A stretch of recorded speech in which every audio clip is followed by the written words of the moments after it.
7 number question देखो।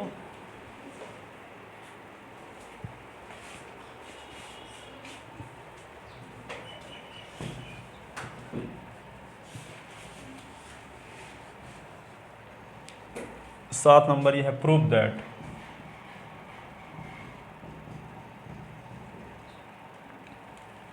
Minus a square a b a c b a minus b square b c a c b minus c square ये is equal to 4 a square b square c square. ठीक है, ये question बहुत साल आया है, हमेशा आता है, very very very very important. आगे के जितने क्वेश्चन लिखे गए हैं वे सब आते हैं ना, और जितने पीछे बता चुके हैं वे भी, क्योंकि यहाँ पे एनसीईआरटी में सब सेलेक्टेड क्वेश्चन दिए गए हैं। वैसे हम ये पढ़ाएंगे क्या, Navbodh, R D Sharma, R S Agarwal या कि शिवलाल, और ये इतने ज़्यादा क्वेश्चन इसमें दिए हैं कि हम महीने 2 महीने इसी को पढ़ाते रह जाएंगे। हाँ, एक ही चैप्टर पर क्वेश्चन आएंगे नहीं में से। इस समय एनसीईआरटी से आते हैं सब। ठीक है, तो प्रैक्टिस के लिए आप खरीद लो नवबोध। क्या खरीद लो? नवबोध। नवबोध में पूरे एनसीईआरटी क्वेश्चन हैं, कोई भी क्वेश्चन नहीं। शिवलाल खरीदो 40% मिलेंगे, पर नवबोध में सब एनसीईआरटी क्वेश्चन लगे हैं। ठीक है, तो किताब यदि खरीदना तो शिवलाल ना खरीदना, नवबोध खरीदना। ठीक है, खरीदना चाहिए ऑब्जेक्टिव सब्जेक्ट के लिए। जैसे जिसको 100 में 100 नंबर लाना है तो उसको सब किताब होनी चाहिए। कोई परीक्षा सार आती है उसको भी खरीद लो, एक नंबर के लिए भी आपकी व्यवस्था हो जाए। कहीं कैसे घुमा कर किताब खरीदना बहुत ज़रूरी है। यदि आपको टॉपर बनना है तो, अच्छा नंबर लाना है तो। नॉर्मल स्टूडेंट बनना तो किताब ना खरीदो, पास हो सोना है तो। अब जिसको एक नंबर की तैयारी करना है, 100 में 100 आना चाहिए, 99 आएगा तो फेल मानो अपने आप को, इसलिए किताब खरीदना ज़रूरी है। ठीक है, और खरीदना चाहे ना खरीदना, पर मैथ की नवबोध खरीद लेना। ठीक है, अब देखो यहाँ पे इसको प्रूव करना है, तो प्रूव करने के लिए क्या करेंगे, देखो देखने से पता चल रहा है। R1 से A कॉमन ले लो, R2 से B कॉमन ले लो, R3 से C। दिख नहीं रहा है, पहली पंक्ति में सभी में A है। या C1 से भी A कॉमन ले लो, C2 से B, C3 से C, दोनों किया जा सकता है। चाहे R1 से A कॉमन ले लो, R2 से B, R3 से C, चाहे C1 से A, C2 से B, C3 से C। ठीक है, दोनों किया जा सकता है। तो हम क्या करते हैं, R1, R2, R3 से क्रमशः ABC कॉमन लेने पर, ठीक है, क्या लिख दें, R1, R2 व R3 से क्रमशः ABC कॉमन लेने पर, जैसे क्वेश्चन तो हम वैसे भी सब करवा देंगे, परंतु ऑब्जेक्टिव के लिए जरूरी है। ठीक है ना। अब देखो यहाँ पे A हो गया, B हो गया, ये C माइनस ए कॉमन ले तो A बचा, यहाँ माइनस A बचा, A कॉमन ले तो B बचा, यहाँ पे A कॉमन लिए तो C बचा, फिर B कॉमन लेंगे तो A बचेगा, B कॉमन लिए तो माइनस B बचेगा, B कॉमन लिए तो C बचेगा। इससे C कॉमन लेंगे तो क्या बचेगा, A, C कॉमन लेंगे तो B, C कॉमन लेंगे तो minus C is equal to इतना आया। ABC कॉमन ले लिए। अब देखो यहाँ पे फिर से कॉमन लिया जा सकता है, C1 से A, C2 से B और C3 से C। ठीक है, पुनः C1, C2 व C3 से क्रमशः A, B और C कॉमन लेने पर, कॉमन यानी उभयनिष्ठ कॉमन लेने पर। ठीक है, तो ये ABC पहले तक कॉमन था ही, अब फिर से ABC कॉमन हो गया, तो बचा क्या, यहाँ पे -1 1 1 1 -1 1 1 1 -1 ऐसे। ठीक है, अब क्या होगा, a square b square c square, a b c का गुणा ए बी सी के साथ a square b square c square. अब क्या करेंगे, देखो दो एलिमेंट जीरो बनाने की कोशिश करते हैं। बताए न थे गुणधर्म बताते समय कि किसी भी पंक्ति अथवा किसी भी स्तंभ के अंदर सारणी का मान निकाला जा सकता है। तो इसका सारणी का मान निकालने के 6 तरीके हैं।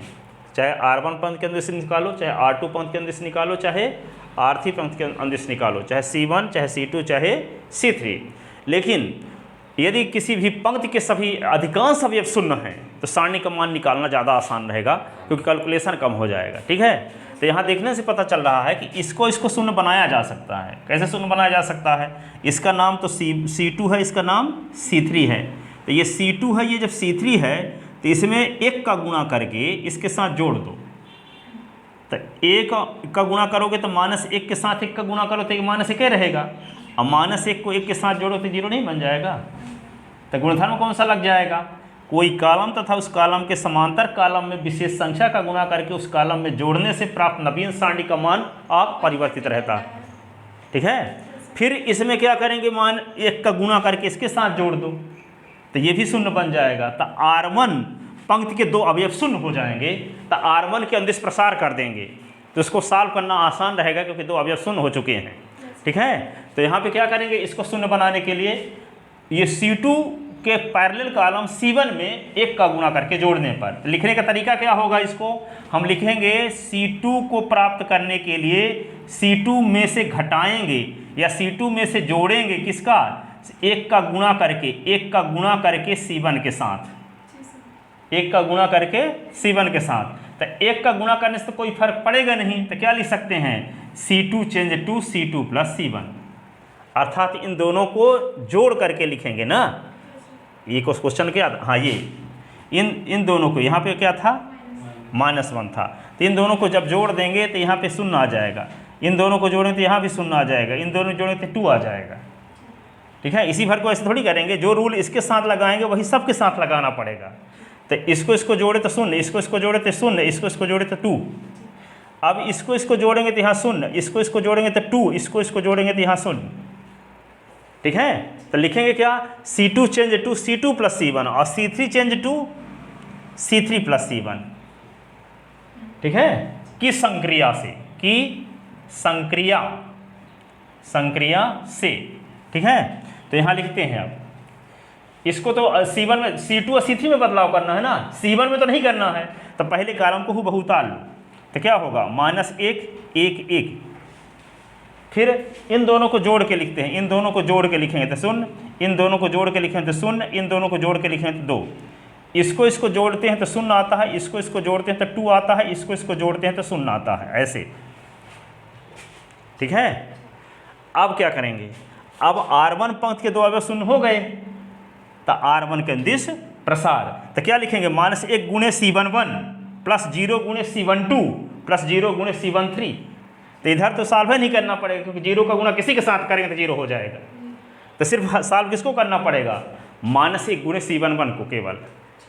ठीक है, -1 गुणे, क्योंकि सारणी का मान निकालते समय यही निकालते थे, कोई पंक्ति के अवयव लेते थे और उस अवयव के सभी अवयवों के सहखंडों के गुणनफल का योगफल सारणी का मान कहलाता था। ठीक है ना, तो अभी हम क्या करेंगे, अब आगे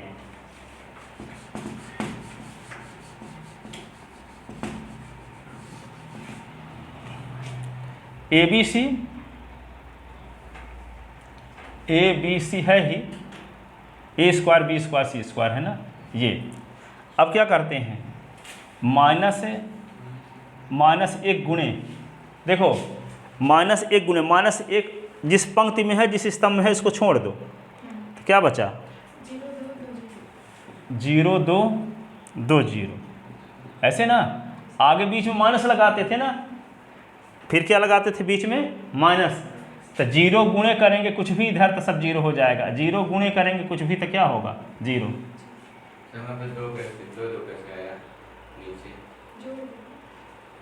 अच्छा, अब देखो यहाँ पे ये लिखा गया है कि C2 को प्राप्त करने के लिए C2 और C1 को जोड़ के लिखना है।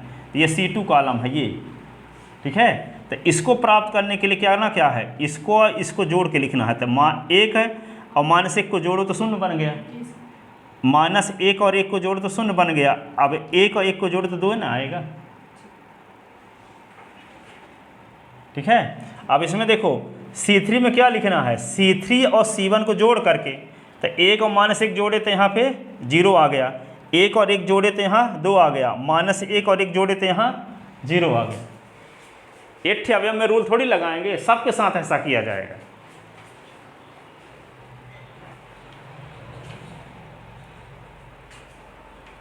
अब क्या करेंगे हम, R1 के अनुदिश प्रसार करने पर, यहाँ लिख दिए R1 के अनुदिश प्रसार, R1 के अनुदिश प्रसार करने पर, R1 के अनुदिश प्रसार करने पर, तो क्या लिखेंगे, ये a² b² c² है, यहाँ क्या लिखेंगे अब, -1 गुणे C11, 0 गुणे C12 और 0 गुणे C13 ऐसे। ठीक है, तब बचा क्या, a² b² c² तो बचा, ये -1 गुणे C11 का -1 की पावर 1 + 1 m11, अब बाकी तो सब 0 हो गए। ठीक है, तो क्या लिखेंगे यहाँ पे, a² b² c², -1 तो है ही, और -1 की पावर क्या 2, -1 तो पहले से है, और -1 की पावर 2, m11 का मतलब क्या हुआ, m11 का मतलब पहली पंक्ति के पहले अवयव का उप सारणी, इसको छोड़ दो, इसको छोड़ दो, तो क्या बचा 0 2 2 0, 0 2 2 0 ऐसे, बाकी तो सब 0। ये क्या हुआ, a² b² c², देखो -1 की पावर 2 है तो 1 होगा, और ये -1 तरह वे करेगा, तो 0 का गुणा 0 के साथ 0, -2 का गुणा 2 के साथ तो 4 ऐसे। ये होगा a² b² c², -1 का गुणा -4 के साथ तो 4, तो 4a² b² c² is equal to right hand side.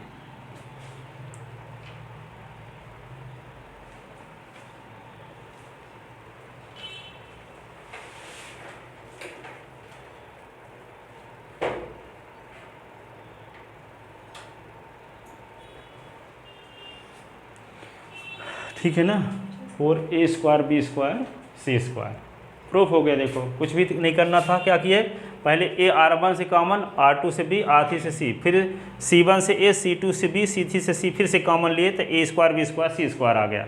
फिर R1 के 2 अवयव को 0 बनाने की कोशिश किए गुणधर्म लगा करके, तो क्या करना पड़ा कि C2 को प्राप्त करने के लिए C2 + C1 को जोड़ना पड़ा, C3 को प्राप्त करने के लिए C3 और C1 को जोड़ना पड़ा।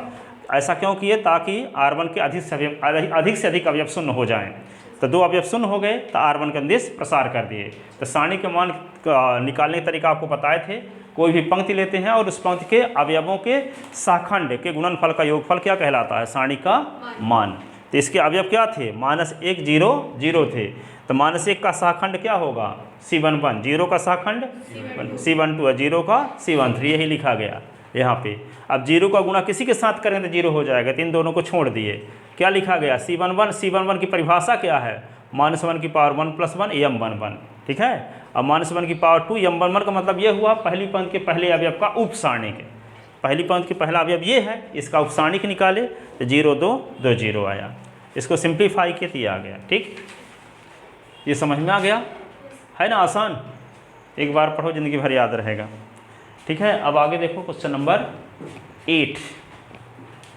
8 नंबर क्वेश्चन देखो।